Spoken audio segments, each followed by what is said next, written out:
राजधानी लखनऊ के इंदिरा गांधी प्रतिष्ठान में आज एक कार्यक्रम आयोजित किया गया।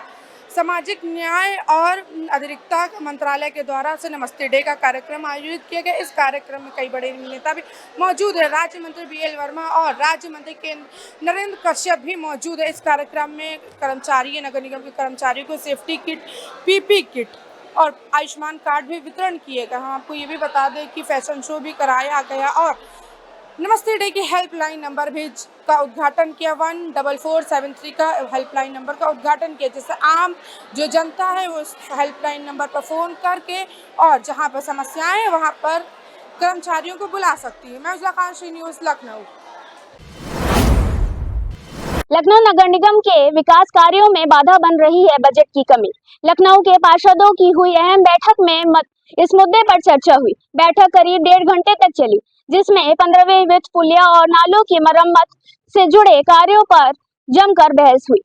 पार्षदों का आरोप है कि नगर आयुक्त ने पुलिया और नालों की मरम्मत के लिए लगभग 10 करोड़ रुपयों का बजट पहले ही खर्च कर चुके हैं, जिसके चलते अब नगर के पास इस मद में और कोई धनराशि उपलब्ध नहीं है। इस वजह से कई जरूरी मरम्मत कार्य रुके हुए हैं। पार्षदों ने निगम प्रशासन से मांग की है कि बजट जारी कर जल्द से जल्द विकास कार्यों को गति दी जाए। मैं अक्षता सिंह, श्री न्यूज़, लखनऊ। पहले बाइक स्टैंड, फिर सड़क पर हादसा। राजधानी लखनऊ के महानगर इलाके में ऐसा ही कुछ वीडियो सोशल मीडिया पर वायरल हो रहा था। वीडियो की पड़ताल महानगर पुलिस द्वारा जब की गई तो वीडियो में क्लियर हुआ कि बाइक स्टंट कर रहे हुड़दंगई सड़क पर जमकर हुड़दंग काट रहे थे। उसी दौरान एक बाइक फिसली और सड़क पर गिर गई, जिसके चलते पीछे आ रहे बाइकर्स भी उससे टकरा गए और वहां पर उनके साथ सड़क हादसा हो गया। महानगर पुलिस ने महज 24 घंटे के भीतर बाइकर्स के नंबर की पड़ताल कर सारे बाइकर्स को धर दबोचा है।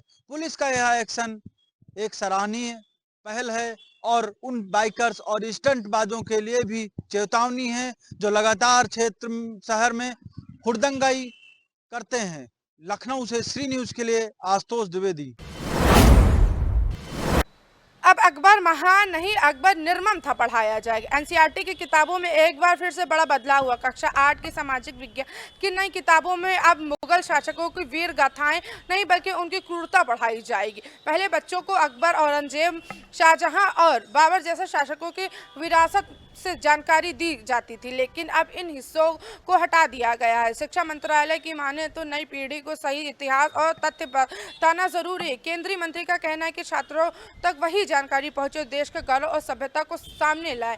NCERT ने इस बदलाव को सही बताते हुए सफाई दी है कि किताब से सिर्फ 2 चैप्टर हटाया गए और बाकी महत्वपूर्ण घटनाएं संरक्षित रखी गई। वहीं आलोचकों का कहना है कि इतिहास के अहम हिस्सों को हटाकर छात्रों को अधूरा ज्ञान दिया जा रहा है। अब इस फैसले को लेकर सियासी और शैक्षणिक गलियारों में बहस छिड़ गई है कि इतिहास की तस्वीरों को बदलना कितना सही है।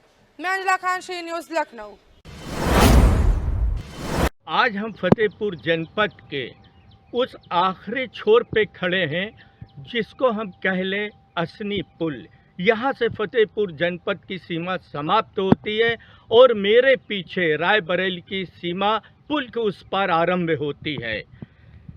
दिल्ली के CRRI की रिपोर्ट के मुताबिक और मंडल रायबरेली के परियोजना निदेशक जो कि नवरत्न की पत्राचार के माध्यम से उन्होंने दोनों रायबरेली और फतेहपुर जनपद के ज़िला प्रशासन को अवगत कराया कि ये पुल भारी वाहनों के लिए सुरक्षित नहीं है, क्योंकि CRRI की रिपोर्ट के मुताबिक ये फैसला लिया और जिला अधिकारी जनपद फतेहपुर के उन्होंने तुरंत आवन गमन पर रोक लगा दी, भारी वाहनों पर रोक लगा दी और ये पुल पूरी तरह से बंद कर दिया।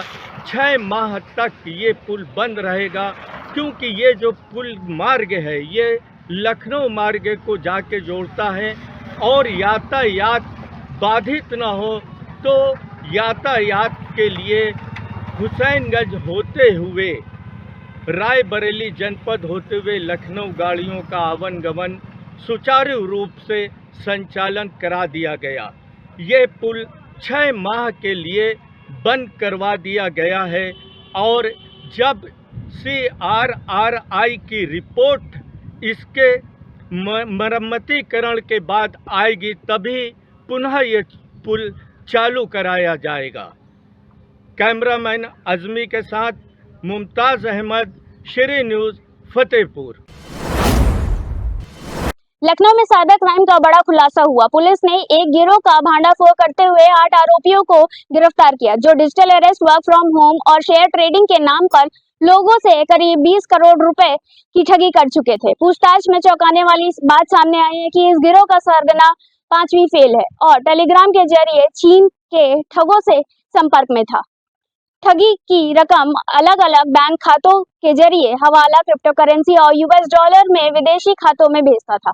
साइबर थाना और साइबर क्राइम सेल ने छापेमारी में गिरोह के हेड राहुल को और 8 आरोपियों को गिरफ्तार किया। पुलिस को इस कार्रवाई में साइबर टीम और दूसरे शहरों में हुई ठगी से जुड़े इनपुट से मदद मिली। मैं अक्षता सिंह, श्री न्यूज़, लखनऊ।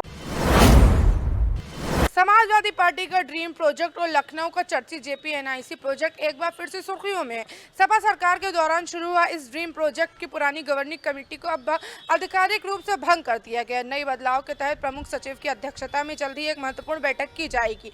इस प्रोजेक्ट में नए लेआउट को लेकर संचालन तक की कई बड़े फैसले लिए जाएंगे। खास बात यह है कि म्यूजियम का निर्माण और संचालन अब सीधे लखनऊ विकास प्राधिकरण यानी LDA के हाथ में रहेगा, जबकि बाकी प्रोजेक्ट की संचालन की जिम्मेदारी निजी संस्थानों को दी जाएगी। इस अहम बैठक के बाद जल्द ही टेंडर प्रक्रिया शुरू की जाएगी, जिससे जिम्मेदारियों का अंतिम निर्धारण नई कमेटी करेगी। मैं अंजला खान, श्री न्यूज़, लखनऊ।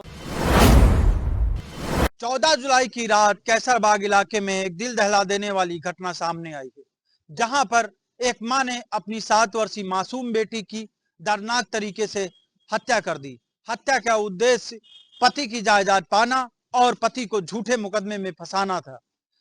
मां रोशनी खान ने अपने प्रेमी के साथ मिलकर बेटी की हत्या की और उसके बाद कंट्रोल रूम पर सूचना दी कि मेरे पति ने मेरी बेटी की हत्या कर दी।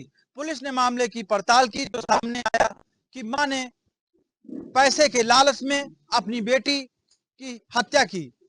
पुलिस ने दोनों आरोपियों को जेल भेज दिया है और मामले में कई पहलुओं की जांच कर रही है। लखनऊ से श्री न्यूज़ के लिए आशुतोष द्विवेदी। देश में जनगणना 2026-27 की तैयारियों को लेकर करीब कवायदा तेज हो गया है। उत्तर प्रदेश में करीब 25 करोड़ 70 लाख में जनसंख्या का आकलन करने के लिए लगभग 6 लाख कर्मियों की तैनाती की जाएगी। पहला चरण मई-जून 2026 से मकान सूचीकरण और मकान गणना से शुरू होगा, जबकि दूसरा चरण 9 फरवरी 2027 से 28 फरवरी 2027 तक चलेगा, जिसमें हर व्यक्ति की जाति सहित गणना की जाएगी।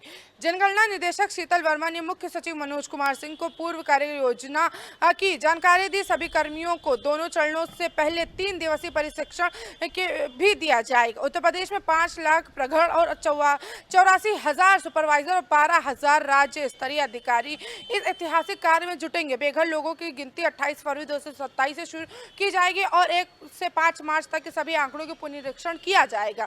मैं अंजला खान, श्री न्यूज़, लखनऊ।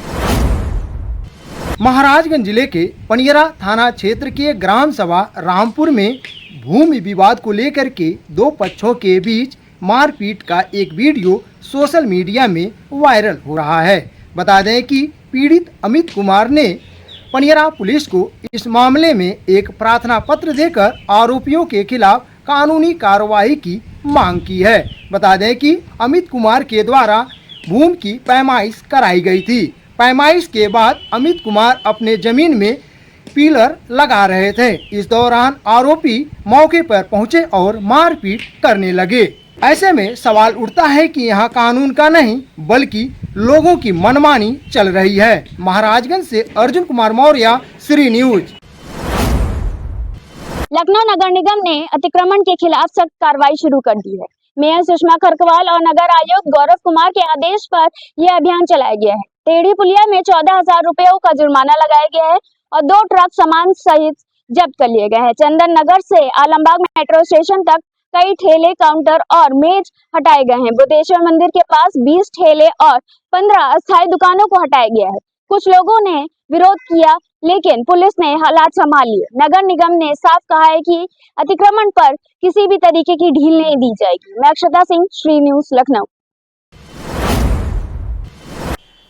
उत्तर प्रदेश में स्कूल मर्जर के दौरान दिव्यांग बच्चों को स्कूल जाने वाली दुश्वारियों को लेकर दिव्यांग सशक्तिकरण मंत्री नरेंद्र कश्यप ने बेसिक शिक्षा विभाग को निर्देश दिए हैं कि स्कूलों में विलय की प्रक्रिया में दिव्यांग विद्यार्थियों को विशेष सर्वे कराया जाए। मंत्री नरेंद्र कश्यप ने कहा कि सर्वे के बाद इन बच्चों की संख्या और स्कूल जाने और आने के लगने वाले समय स्पष्ट होने के बाद दिव्यांग विद्यार्थियों के लिए वैकल्पिक ट्रांसपोर्ट की व्यवस्था की जाए ताकि उनकी पढ़ाई में कोई रुकावट ना आए। साथ ही जल्द से जल्द विशेष शिक्षकों की नियुक्ति भी जरूरी है ताकि उन्हें गुणवत्तापूर्ण शिक्षा मिल सके। राज्य सलाहकार बोर्ड ने सभी सरकारी वेबसाइटों को दिव्यांगजनों को अनुकूल बनाने और माध्यमिक व उच्च शिक्षा विभाग को आरक्षण के अनुसार निःशुल्क सेवा प्रवेश सहित और सभी सुविधाएं सुनिश्चित कराने के निर्देश दिए। बैठक में साफ तौर पर जोर दिया गया दिव्यांग बच्चों के अधिकार के हर हाल में रक्षा करने के लिए। मैं अंजला खान, श्री न्यूज।